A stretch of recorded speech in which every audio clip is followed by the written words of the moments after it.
అంశాల ప్రాథమికంగా ఇది ముందుకు పోవాలి. కనీస గౌరవం మనం చాలా మంది అదే గౌరవం ఉంటున్నాము. మా ఇంట్లో ఎవరైనా లేకపోతే ప్రెమిసెస్ లో పెట్టుకొని ఇవ్వడం లేదు. అత్యంత దౌర్భాగ్యకరమైన పరిస్థితి ఉంది. సో ఆ గొప్ప గౌరవం రెస్టారెంట్ ఆవరణలో మనకి ఇవ్వగలిగితే ఇది ఒక మన ఇల్లు అనుకుని ఇవ్వగలిగితే చాలా బాగుంటుంది. సో అదొకటి. తర్వాత ఎవరైనా చనిపోతే ఆ కుటుంబానికి మనం ఎవరైనా అడిగి సాయం చేయాల్సిన పరిస్థితి ఉంది. పైగా ఆ సాయం తీసుకోవడానికి కూడా ఒక సెటప్ లేదు. సో ఇప్పుడు ఈ కమిటీ ద్వారా మనం మొదట్లో మాట్లాడుకున్నట్టుగా రాబోయే కమిటీ ఏదైతే ఉందో అది కంపల్సరీ డెత్ ఇన్సూరెన్స్ గ్రూప్ చేయించాలి. ప్రతి జర్నలిస్ట్ కుటుంబానికి అధికారికంగా సగౌరవంగా ఆ మొత్తం అందే విధంగా ఇన్సూరెన్స్ మొత్తం అందే విధంగా చేయాలి. తర్వాత బయట నుంచి వచ్చే సాయం కూడా మనం ప్రయత్నించగా ఇది అడుగుపడిందని నేను విశ్వసిస్తా ఉన్నాను. నాకు చాలా గర్వంగా ఉద్వేగంగా కూడా ఉంది. ఎందుకంటే మనల్ని యూనియన్ల పరంగా కులాలు గానో రాజకీయ పార్టీలు గానో ఇంకో రకంగానో విడగొట్టేశారు. కానీ ఇక్కడ మాత్రం అవేమీ జరగకపోకుండా కనీసం ఇది మన కుటుంబము, మనం జర్నలిస్టు అని ఈ ఆవరణలోనూ ఈ సెటప్లో ఉన్నా కూడా అందరూ కూడా కలిసి రావాలనేదే మా ఉద్దేశం. ఎందుకంటే మనం బయట ఎన్ని రకాలుగా కొట్లాడుకోవడానికి యూనియన్లు ఉన్నాయి, లక్షణంగా కొట్లాడుతున్నాం. కానీ ప్రెమిసెస్లోకి వచ్చిన తర్వాత మనమందరూ ఒకటి, మనందరికీ మంచి జరగాల, మన కుటుంబాలు బాగుండాలా. ఎందుకంటే యాజమాన్యాలు కూడా మన గురించి పట్టించుకునేంత పరిస్థితుల్లో లేవు. వాళ్ళ సమస్యలు వాళ్ళకు ఉన్నాయి. సో మన గురించి మనమే పట్టించుకోవాలి. చిన్న చిన్న అలగడం అంటాం, ఇది పెద్ద ఇష్యూ కాదు, కొంచెం మాట్లాడుకుంటే అయిపోతుంది. చిన్న చిన్న పరిపొచ్చాలు, ఈ ఇగోలు, లేదంటే వయసు తేవచ్చుంటే ఏమంటాం కదా, వయసు రీత్యా కొన్ని వస్తాయి మనకి మెంటల్గా, అభిజాత్యం అంటాం ఏదో ఆ పదాన్ని గుర్తు రాదు, ఇట్లాంటివి ఉంటాయి. చెప్తే కలిసిపోతారు. అవి పెద్ద పెద్ద ఇష్యూస్గా తీసుకోవద్దండి. తర్వాత ఆ సోషల్ మీడియాలో ఆ పెట్టేటివి అట్లాంటివి కూడా ప్రాతిపదికగా తీసుకోవద్దండి. అవన్నీ కూడా ఏమవుతుంది, బట్ స్పందించాల్సిన పని కూడా లేదు. ఒక మనం రామాయణ మహాభారత కాలంలో చూసాం, యజ్ఞం జరుగుతుందంటే పని నుంచి వస్తారు, కాన్సన్ట్రేషన్ దెబ్బతోడినే. అవన్నీ మనం చదువుకున్నాం కాబట్టి కొంతమంది రాముడు తీసుకుంటారు, కొంతమంది రాక్షసులు తీసుకుంటారు. తీసేస్తే మనం అంతా కూడా ఒకటే, మాట్లాడుకుంటే సింపుల్ అయిపోతుంది. అరే ఈ యజ్ఞం ద్వారా కూడా చూడ ప్రయోజనం వస్తుందిరా, ఎందుకంటే నీ వయసు చూసుకో, నా వయసు చూసుకోవాలంటారు. మనం చచ్చిపోతే మనకు ఒక 5 లక్షలు వస్తుంది. కొంతమంది జూనియర్స్ మిగతా వాళ్ళు అందరూ కూడా సహకరించి ముందుకు వచ్చేస్తున్నారు. సో ఈ కార్యక్రమం అయిపోయిన తర్వాత కొత్త కమిటీ నియోజకవర్గ స్థాయిలో కూడా మనకి అడ్జసెంట్గా మనకు అనుగుణంగా నియోజకవర్గ స్థాయిలో కూడా ఈ ప్రెస్ క్లబ్ కమిటీలు ఏర్పాటు చేస్తే అక్కడ కూడా యూనియన్ల పరంగా ఉండే గుంపులు లేకోకుండా కనీసం ఆ నీడలో అయినాడు. ఎందుకంటే నియోజకవర్గ కేంద్ర స్థాయిలో ఒక 5 సెంట్ స్థలము, ఒక బిల్డింగ్ కట్టడం అనేది చాలా ఈజీ, మనకంటే చాలా ఈజీగా అక్కడ అయిపోతుంది.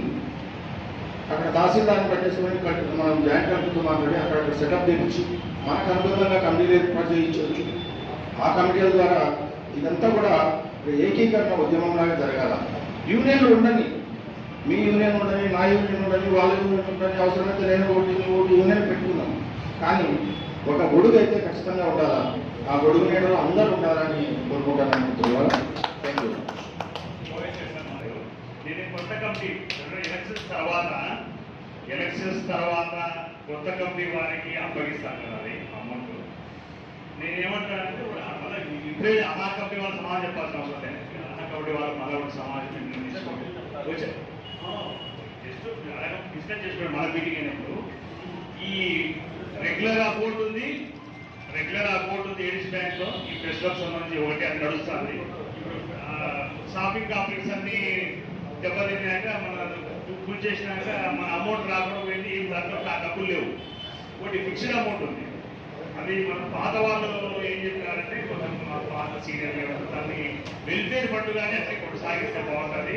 ఈ రెగ్యులర్ అమౌంట్ని దాన్ని వేసి మళ్ళీ కొత్త కంపెనీ డూమ్ చేయకుండా అది ఫిక్స్డ్ డిపాజిట్ గానే అట్లే కొనసాగిస్తే బాగుంటుంది. ముందు దానికి అవసరమైతే మళ్ళీ అందరూ సీనియర్లంతా కలిసి ఇంకా ఒక రాజకీయ నాయకులు ముగ్గురు అందరి దగ్గర కలిసి కొంత అమౌంట్ ఓ 10 లక్షలు 5 లక్షలు చేసి దాన్ని అట్లే అమౌంట్ చేసి రాబోయే రోజుల్లో ఏదైనా మంచి అశక్తిగా ఉపయోగించడానికి బాగుంటుంది అనేది ఉంది.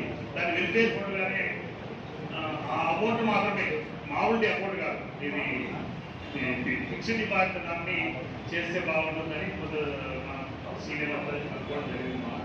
అది కూడా అడా కంపెనీ డిస్కస్ చేసి రాబోయే కొత్త కమిటీ కూడా అది అమలు చేసే విధంగా ఏదైనా ఆలోచన చేస్తే బాగుంటుందని నా చిన్న సలహా.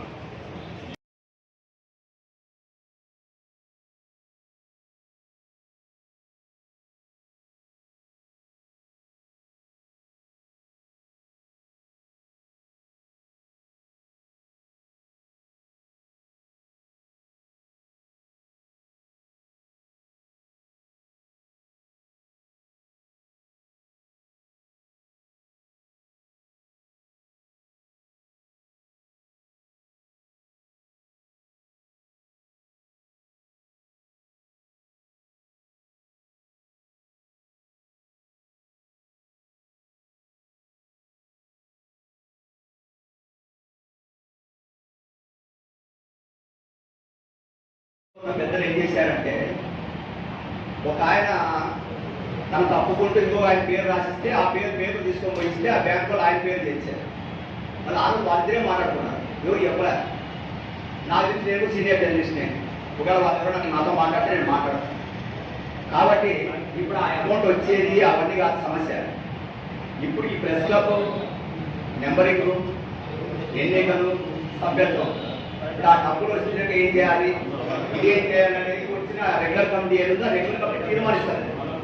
రెండు సీనియర్ లెవెల్ వస్తే వాళ్ళు ఏం చెప్తున్నారు చెప్తే దానికి సంబంధించి ఇప్పుడు లెవెల్ ఏం మాట్లాడుతారో అంతా చూసి అప్పుడు అందరూ ఏకాభిప్రాయంతో ఆ నిర్ణయం తీసుకున్నాం. అంటే ఏం చేయాలో యువత చేస్తారో ఏం చేయాలో వాళ్ళని నిర్ణయిస్తారు.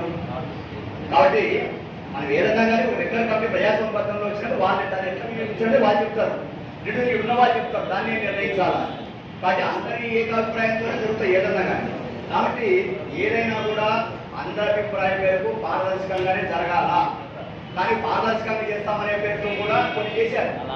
కానీ దాన్నింటినీ కూడా మేము ఓర్చుకొని ఎందుకు సమర్థించాల్సి వస్తుందంటే దీనికి రిజిస్ట్రేషన్ చేయాలి చాలా మంది. మరి అంత పారదర్శకంగా చేశాము అంటే మళ్ళీ నేను గురించి మాట్లాడాల్సి వస్తాను పారదర్శకంగా చేశారా లేదా. కాబట్టి జరిగితే జరిగిపోయింది. కాబట్టి ఇక గతం గురించి మళ్ళీ మాట్లాడితే మళ్ళీ అవన్నీ గుర్తొస్తాయి, మళ్ళీ మేము మాట్లాడాల్సి వస్తుంది. గతం గురించి ఇప్పుడు జరుగుతున్న మాత్రమే కొనసాగించండి. ప్రజాస్వామ్యబద్ధంగా ఏదైతే సభ్యత్వాలు ఇవ్వండి, ఎన్నికలు చెప్పండి. పారదర్శకంగా చేశారా లేదా అంటే చేయలేదని నేను కూడా అంటామండి. ఇది వాస్తవం. ఇప్పుడు గోవేశ్వర్ సార్ అడిగిన విషయమైనా, రవిచంద్రన్ అడిగిన విషయమైనా మన అడక్ కమిటీ తీర్మానం ఏం చేసామంటే పాత అకౌంట్ అట్లే కొనసాగించండి, కొత్త అకౌంట్ కూడా ఓపెన్ చేయడం తీర్మానం చేయడం జరిగింది. ఆ విషయం అయితే క్లారిటీ, అందులో ఎటువంటి అనుమానం. సో దీంట్లో మనం ఇప్పుడు ఏం మాట్లాడుకుంటున్నామంటే సభ్యత్వం, ఎలక్షన్, వీటికి సంబంధించి చాలా మంచి జరుగుతుంది. టెక్నికల్ గా ఏ ఇష్యూ లేకుండా జరుగుతుంది. ఇదొక క్వశ్చన్ తీసుకోండి దయచేసి.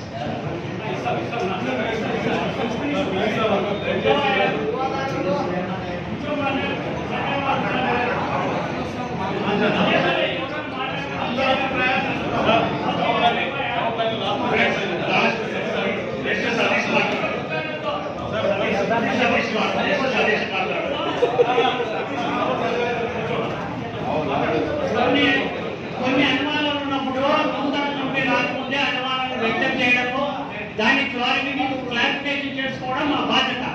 ఆ తర్వాత ప్రత్యేక అధ్యక్షుడు ఉన్నాడు, సెక్రటరీ ఉన్నాడు, వాళ్ళు పలకరు. మళ్ళీ మేము గ్రూప్ లో పెట్టాలి. ఏమైనా అనుమానాలు ఉంటే ఇప్పుడే అడిగే అవకాశం కూడా కల్పించండి అంతే. అదొకటి గతం అని మాత్రం అనకండి. గతం అనేది ఇప్పుడు ఎందుకు వచ్చిందంటే గతంలో చేసిన లోపాల వల్లనే ఇప్పుడు ఇది వచ్చింది. గతాన్ని క్లారిఫికేషన్ చేసుకున్న తర్వాతనే మీరు ముందుకు పోతే నాకు బాగుంటుంది, అందరికీ బాగుంటుంది. అంటే వేరే దేవుడు